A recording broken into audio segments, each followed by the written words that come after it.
है एवरीवन, आपका फिर से स्वागत है। इससे पिछले वाले वीडियो में हमने सीखा था कि कंसोल पे कोई भी चीज़ को हम कैसे प्रिंट कराते हैं। आज हम लोग सीखने वाले हैं कि हम यूज़र से इनपुट कैसे ले सकते हैं। तो चलो हम अपने VS कोड पे चलते हैं। जैसे कि आप लोग देख रहे होंगे कि हम अपने VS कोड पे आ गए हैं। तो इनपुट लेने से पहले मैं आपको फिर से रिफ्रेश कराना चाहता हूँ कोई चीज़ें। जैसे आउट यहाँ पे क्या है, कंसोल पे कोई चीज़ को प्रिंट कराने के लिए है। तो क्या ऐसा कोई और भी चीज़ होगा जिससे हम इनपुट ले सकते हैं? हाँ गाइस, है। डॉक्यूमेंटेशन से ही समझते हैं। जैसे कि आप लोग आउट देख रहे होंगे, आउट एक ऑब्जेक्ट है आप टाइप प्रिंट क्लास, एक स्पेशल वेरिएबल है स्टैटिक और फाइनल। तो क्या खोजते हैं कहीं पे कोई और चीज़ मिल जाए? ओ गाइस, मिल गया हम लोगों को। ये देखिए, इन भी यहाँ पे है। कोई भी चीज़ को इनपुट कराना है तो उसके लिए हमारे पास क्या है, इन है। सेम ये भी एक टाइप ऑफ इनपुट स्ट्रीम है जो कि एक स्टैटिक और फाइनल है। तो इन भी एक ऑब्जेक्ट है आप टाइप इनपुट स्ट्रीम। चलो और थोड़ा बातें पढ़ते हैं हम। जब आप यहाँ पे पढ़ रहे होंगे द स्टैंडर्ड इनपुट स्ट्रीम, मतलब इन क्या है, स्टैंडर्ड इनपुट स्ट्रीम है। This stream is already open and ready to supply input data. It is ready to supply the input data. It is ready to take the input from the user. Typically, this stream correspond to keyboard input or other input sources specified by the host environment of the user. ये आपके keyboard से input ले सकता है। आप यहाँ पे file while भी दे सकते हैं रीड करने के लिए। ओ गुड, मतलब कि इनपुट हमारे पास में क्या है, इनपुट लेने के लिए। इन हमारे पास क्या है, इनपुट लेने के लिए है। तो जैसे आउट है हमारे पास कंसोल पे प्रिंट कराने के लिए, वैसे इन क्या है हमारे पास, यूजर से इनपुट लेने के लिए। तो इस इन का तो हम प्रयोग करने वाले ही हैं, लेकिन कुछ क्लासेस हैं जिसके बारे में आज हम लोग डिस्कस करने वाले हैं। जैसे कि स्कैनर क्लास हो गया, बफर रीडर हो गया, और सारी क्लासेस हैं इनपुट लेने के लिए। लेकिन हम इन दो क्लासेस के बारे में डिटेल में बात करने वाले हैं। तो चलो पहले हम बफर रीडर के बारे में डिस्कस करते हैं। तो मैं इस लाइन को डिलीट कर देता हूं क्योंकि आपने पहले ही इस हेलो वर्ल्ड प्रिंट करा लिया है।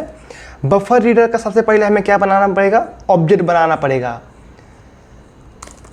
क्योंकि बफर रीडर में एक ऐसा मेथड है, अभी आप देखने वाले हैं, जिससे हम क्या लेने वाले हैं, इनपुट लेने वाले हैं। तो पहले हम बनाते हैं बफर रीडर का ऑब्जेक्ट बनाते हैं। चलो आप कुछ भी नाम दीजिए, BF का इनाम दे रहा हूँ। हो गया न्यू बफर रीडर, आप टैब प्रेस कर दीजिए, आ जाएगा। आगे बढ़ने से पहले मैं आपको फिर से डॉक्यूमेंटेशन में लेके जाना चाहता हूं। तो चलो चलते हैं डॉक्यूमेंटेशन में। जब मैं इसके डॉक्यूमेंटेशन में आया तो मुझे यहाँ पे क्या देखा, एक यार कि इसका कंस्ट्रक्टर कह रहा भाई मुझे चाहिए, क्या चाहिए, BF नहीं चाहिए, मुझे चाहिए एक रीडर क्लास का ऑब्जेक्ट चाहिए। ओ भाई, बफर रीडर क्या कह रहा है, मुझे एक रीडर क्लास का ऑब्जेक्ट चाहिए। यहाँ पे इन क्या है, सिर्फ उसको रिफरेंस कर रहा है। तो उसके अलावा आप कुछ और भी रख सकते हैं। या तो आप यहाँ पे इन रखिए बफर रीडर में, या तो आप यहाँ पे इनपुट स्ट्रीम रीडर रख सकते हैं, फाइल रीडर रख सकते हैं, कुछ भी उस ऑब्जेक्ट का यूज करके बफर रीडर क्या करने वाला है, रीड करने वाला है। ओ गुड गुड। तो मतलब कि हमें चाहिए यहाँ पे क्या, एक रीडर का ऑब्जेक्ट चाहिए। तो हम रीडर का ऑब्जेक्ट कैसे बनाएं? तो उसके लिए हमारे पास में क्या है, एक बहुत ही अच्छी एक मेथड है जिसका हम यूज करने वाले हैं। वो क्या है, आप खुद ही देख लीजिए क्या है। इनपुट स्ट्रीम रीडर है। तो इसका भी हम ऑब्जेक्ट बनाएंगे और वही हम बफर रीडर के कंस्ट्रक्टर में पास करने वाले हैं। आप कुछ भी इसका रेफरेंस नाम दे दीजिए। मैं IR दे रहा हूँ, equal to new input stream reader. लेकिन ये भी कुछ कह रहा है यार, ये भी अपने कंस्ट्रक्टर में कुछ मांग रहा है, इनपुट स्ट्रीम रीडर। चलो देखते हैं ये क्या मांग रहा है। तो आप यहाँ पे देख रहे होंगे कि इनपुट स्ट्रीम रीडर कह रहा है भाई मुझे चाहिए क्या, इनपुट स्ट्रीम क्लास का मुझको ऑब्जेक्ट चाहिए। Oh good, input stream class का ऑब्जेक्ट चाहिए। और हमने पहले ही पढ़ा था कि जो हमारा सिस्टम, जो हमारा आउट है और जो इन है, वो कहाँ से आया, वो किसका ऑब्जेक्ट है, इनपुट स्ट्रीम का है। मतलब कि अगर हम यहाँ पे सिस्टम डॉट इन लिख दें तो क्या काम बन जाएगा? ओ, बन गया काम। तो अब जो हमारे पास में ये इनपुट स्ट्रीम रीडर का जो हमने रेफरेंस बनाया है, रेफरेंस ऑब्जेक्ट, उसको यहाँ पे क्या करने वाले हैं? पास करने वाले हैं। क्योंकि बफर रीडर क्या कह रहा था? बफर रीडर कह रहा था मुझे रीडर क्लास का ऑब्जेक्ट चाहिए, तो हमने दे दिया, हमने उसको रीडर क्लास का ऑब्जेक्ट दे दिया। गुड, अभी आपने यहाँ तक बहुत ही अच्छा काम किया है। चलो अब हम यूजर से इनपुट लेने की कोशिश कर रहे हैं। तो आपको मैं बता दूं कि बफर रीडर सिर्फ स्ट्रिंग लेता है। क्या लेता है? अगर आपको कुछ में इंटीजर में कन्वर्ट करना तो आपको उसको मैनुअली पार्सिंट करना पड़ेगा। तो चलो पहले हम स्ट्रिंग ही ले रहे हैं यूजर से। स्ट्रिंग, सॉरी, आप यहाँ पे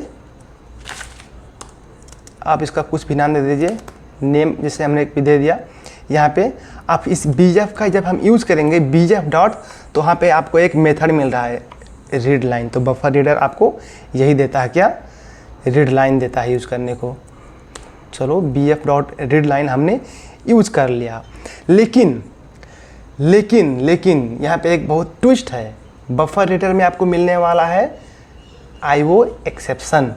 क्या मिलने वाला है? IO exception, input output exception मिलने वाला है। इसीलिए हमको इसको किस में रखना पड़ेगा?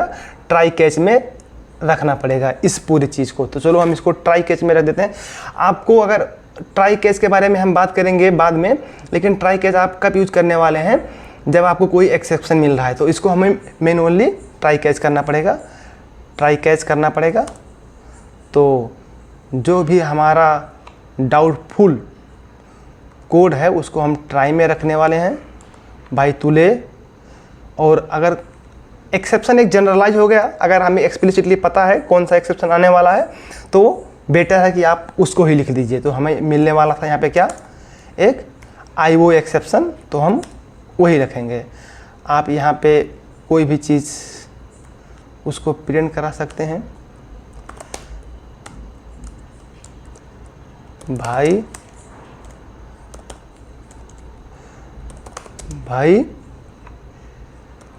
बफर रीडर का IO एक्सेप्शन कैच हो जाएगा। आप अपने हिसाब से लिख दीजिए यहाँ पे। तो चलो हम आप क्या करते हैं, इसको प्रिंट करा के देखते हैं जो हम यूजर से नाम लेने वाले हैं। साउथ नेम हम प्रिंट करा के देखते हैं, लेकिन उससे पहले हम थोड़ा सा कोड को अट्रैक्टिव बनाने के लिए हम कहेंगे भाई इंटर योर नेम, अपना नाम डालिए। प्रिंट एलियन क्या करता है, मतलब आप जब नाम इंटर करेंगे तो वो नेक्स्ट लाइन पे लेगा, तो हम नहीं चाहते हैं, इसीलिए एलियन को हटा दीजिए यहाँ से। और यहाँ पे आप रख सकते हैं योर नेम इज़, और फिर यहाँ पे प्लस प्रेस कर दीजिए। चलो इसको हम रन करा के देखते हैं और देखते हैं हमारा कोड कैसे एग्जीक्यूट होता है। आप अपना नाम यहाँ पे प्रेस कीजिए, जैसे मैंने अपना नाम डाला यहाँ पे अशरफ खान और इंटर प्रेस किया, तो congratulation your name is Ashraf Khan console पे आपका प्रिंट हो गया है। तो बफर रीडर से हम एक कोई भी स्ट्रिंग को ऐसे इनपुट लेते हैं और फिर हमने उसको सक्सेसफुली अपने कंसोल पे प्रिंट करा के देख लिया। तो हमने स्कैनर क्लास पढ़ लिया है, बफर रीडर पढ़ लिया है, कैसे इनपुट लेते हैं उसको हमने प्रिंट करा के भी देख लिया। अब हम दूसरे एक बहुत ही प्यारे क्लास का डिस्कवर करने वाले हैं जिसका नाम है स्कैनर क्लास। तो चलो भाई चलते हैं। तो सबसे पहले उसके लिए आपको स्कैनर क्लास का ऑब्जेक्ट बनाना पड़ेगा। तो चलो हम बनाते हैं स्कैनर, उसका कोई भी नाम दे दीजिए, SC = न्यू स्कैनर। अगर आपको कीबोर्ड से इनपुट लेना तो आप वहाँ पे क्या रखेंगे, system.in लिखेंगे। आपने ये लिखा और जैसे ही आप SC लिखेंगे, SC डॉट, आपको बहुत सारी मेथड मिलेंगे, जैसे नेक्स्ट लाइन, नेक्स्ट इन, ऐसे बहुत सारी मेथड है, आप खुद ही डिस्कवर कीजिए, उनको हम यूज करेंगे। तो सबसे पहले अगर हमें स्ट्रिंग इनपुट लेना है तो उसके लिए हमारे पास में क्या है, 2 है, नेक्स्ट लाइन और नेक्स्ट है। तो चलो पहले हम नेक्स्ट को समझने की कोशिश करते हैं। सबसे पहले हम यहाँ पे आपका नाम प्रिंट कराएंगे। तो पहले हम कहेंगे भाई अपना नाम डालो, क्या कहेंगे, इंटर योर नेम। इस प्रिंट एलियन को आप यहाँ से हटा सकते हैं और फिर आप उसको एक जो यूजर नाम डालेगा उसको एक वेरिएबल में स्टोर कर लेंगे। फिर sc डॉट, अगर आप नेक्स्ट का यूज़ कर रहे हैं तो आप देखिए वो कैसे काम करता है। फिर हम उस नेम को प्रिंट करा लेंगे, योर नेम इज़ नेम। चलो इस कोड को हम रन करते हैं और देखते हैं। बोला कि इंटर योर नेम, मैंने अपना नाम अशरफ खान लिखा। तो आप लोग जैसे मैंने अशरफ खान लिखा तो आप देख रहे होंगे कि सिर्फ यहाँ पे अशरफ प्रिंट हुआ, जो एक वाइट स्पेस है उसके बाद में खान नहीं प्रिंट हुआ। तो जो हमारा नेक्स्ट है वो इसी तरीके से काम करता है। जैसे ही देखेगा कोई वाइट स्पेस उसको मिल गया तो उसके बाद में वो प्रिंट नहीं करने वाला है। लेकिन अगर इसी जगह पे अगर आपका नेक्स्ट लाइन होता और इस कोड को हम रन करते तो देखते क्या होता है। तो चलो हम फिर से लिख रहे हैं सेम। तो इस केस में आपका अशरफ खान दोनों प्रिंट हो गया। तो फ़र्क यही है कि जो हमारा नेक्स्ट है वो वाइट स्पेस के बाद में प्रिंट नहीं करने वाला है, लेकिन जो हमारा नेक्स्ट लाइन है ये लिखने के बाद जब आप इंटर प्रेस करेंगे तो आपने जितना लिखा है सबको प्रिंट करके दे देगा, सारे स्ट्रिंग को। गुड। तो आपने नेक्स्ट को जाना, नेक्स्ट लाइन को जाना, लेकिन और सारी मेथड हैं। जैसे कि अगर आपको इंटीजर अगर लेना हो तो इंटर योर नेम की जगह पे हम एज लिख देंगे और स्ट्रिंग की जगह पे हम यहाँ पे इंट लिखेंगे और नेक्स्ट की जगह पे हम क्या लिखेंगे, नेक्स्ट की जगह पे आप क्या लिखेंगे, नेक्स्ट इंट लिखेंगे। जब आपने नेक्स्ट इंट लिखा, योर एज इज़, आपने नेम की जगह पे यहाँ पे एज वेरिएबल में आप स्टोर कर लीजिए, इसके जगह पे एज लिख दीजिए। सबसे पहले हम टर्मिनल को क्लियर कर लेते हैं और फिर इस कोड को रन करते हैं। तो बोलेगा इंटर योर एज, मैंने यहाँ पे जब 20 इंटर किया और प्रेस किया तो योर एज इज़ 20। तो ऐसे हमें मिल गया कि हम जान गए कि हमें कोई इंटीजर को इनपुट कैसे लेना है और उसको कैसे टर्मिनल पे प्रिंट कराना है। तो आपने स्ट्रिंग के बारे में जाना, 2 चीज़ें आपने वहाँ पर पढ़ा, और फिर उसके बाद में आप कोई भी इंटीजर कैसे इनपुट ले सकते हैं आप उसके बारे में जान गए हैं।